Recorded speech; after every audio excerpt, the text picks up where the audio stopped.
Welcome back to Bleach Anime Review, episode number 29. We're reviewing the 18th episode of Bleach, Thousand Year Blood War, which of course from the second cour of this series. This is also the 384th episode series, Rages at Ringside. This episode covers pages 6 to 17 of chapter 560, the entirety of 561 to 564, and pages 5 through 10 of chapter 565. If you're really curious, they actually adapted the first 4 pages of 565. That was adapted for a previous episode, and you're thinking, okay, what episode was it? You might be asking. Well,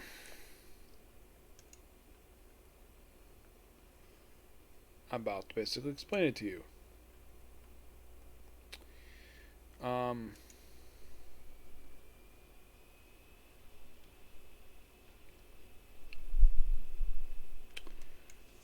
that's not it. I remember seeing it. It was like not that long ago.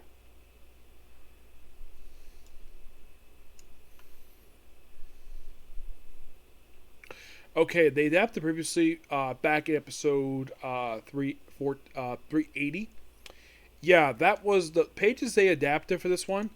Were mostly put. How should I put this? That was basically the main villain's origin story. That was basically how he was born. That's mostly put. They adapted for the episode there. So basically, this episode's a little bit more of that, and then they stopped, but they didn't finish adapting for this episode here. You think, okay, I think I finished adapting 365 next episode. No. Actually, they kind of are adapting 2 pages. They're going to mostly. Seems like for next week's episode, seems like adapting like a little bit of some more chapters, finishing up some stuff. Yeah. Also, this is the first episode of this cour that we did not have any appearance by Ichigo. Yes, which probably makes this the first episode of the entirety of the Thousand Year Bloodwork arc where Ichigo does not make a physical appearance.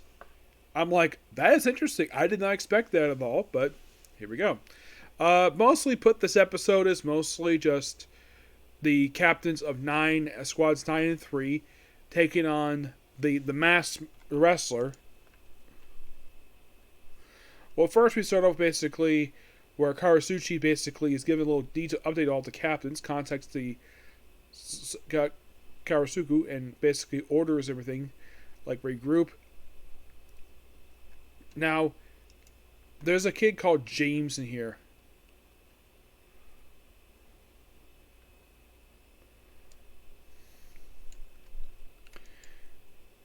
Mussolini, yes.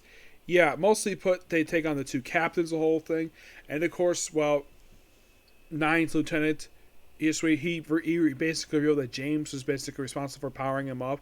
And probably also responsible for healing all his injuries. At one point, he ruptures his own eardrums just to use his star power on the captains. They're both taken out, and apparently the 2 unidentified objects who showed up just last episode turned out to be Rukia and Renji. Yep. And of course, Rukia, and from what I can tell, is this Michelle Ruff? Now, Renji's definitely still the same person. Yeah, Renji's the same guy. But what about Rukia? Rukia, it sounds like basically, like, did they change her voice actor? No, it's still Michelle Ruff. It just sounds different. Yeah, it just sounds a little different. That just mostly put exactly what it is. Yeah, because she's a little bit older. Like, if you're curious though, how old is Michelle Ruff?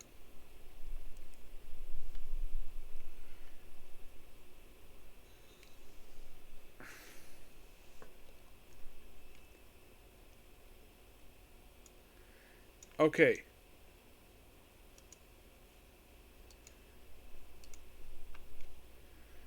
Michelle Ruff is currently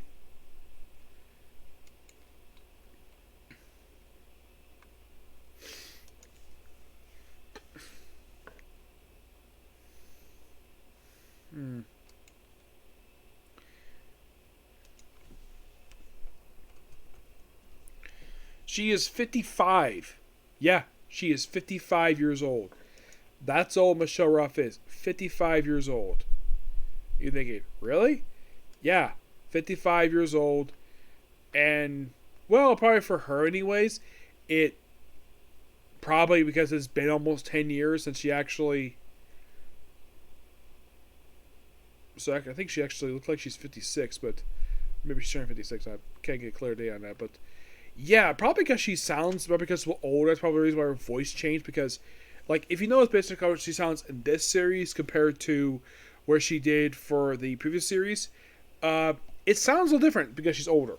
That could explain it. Probably because when she last did this series, she must be in her 40s. Now she's in her 50s now.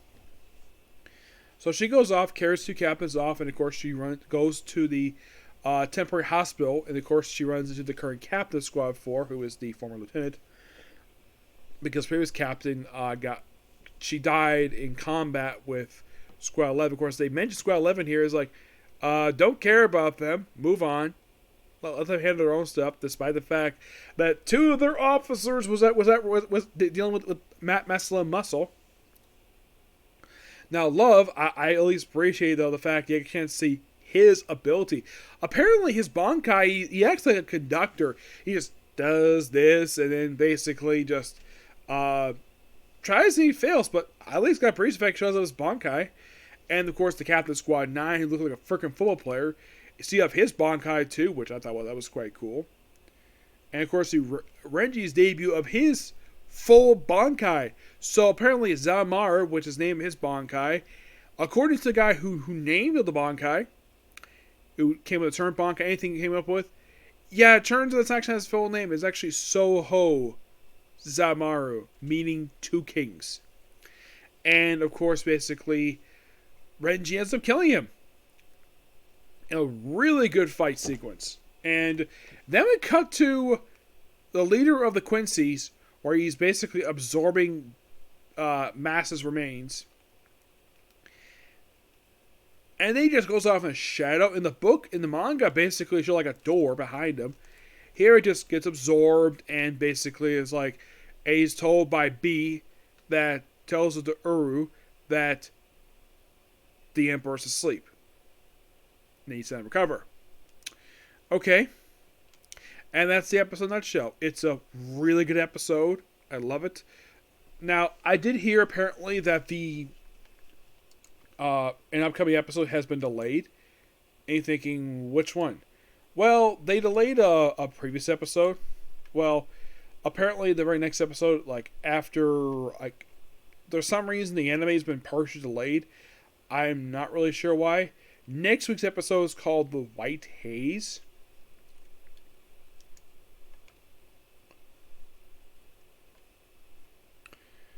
And the most recent episode air was The Headless Star.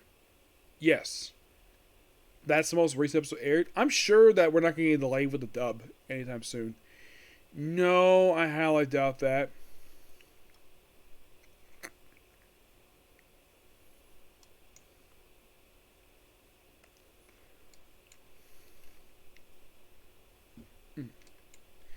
Yeah, so this has definitely been a good episode so far. And surprisingly, I think we only got about a few more episodes left that have been released that needs to be dubbed. And, well, in the case of overall, I mean, this is only episode 18. We have roughly about 8 more to go, and then we'll be done. Yep, just 8 more. Well, Martial Magic Muscles is done, so that's off the review schedule for now. I'm going to play Jujutsu Kaisen. I'm going to try to catch with it soon, so I can basically cover that series. Alright, but this could be pretty much it for particular review. Next up is going to be One Punch Man, and then Black Butler, and then it's going to be on to One Piece. Okay, next video. Bye.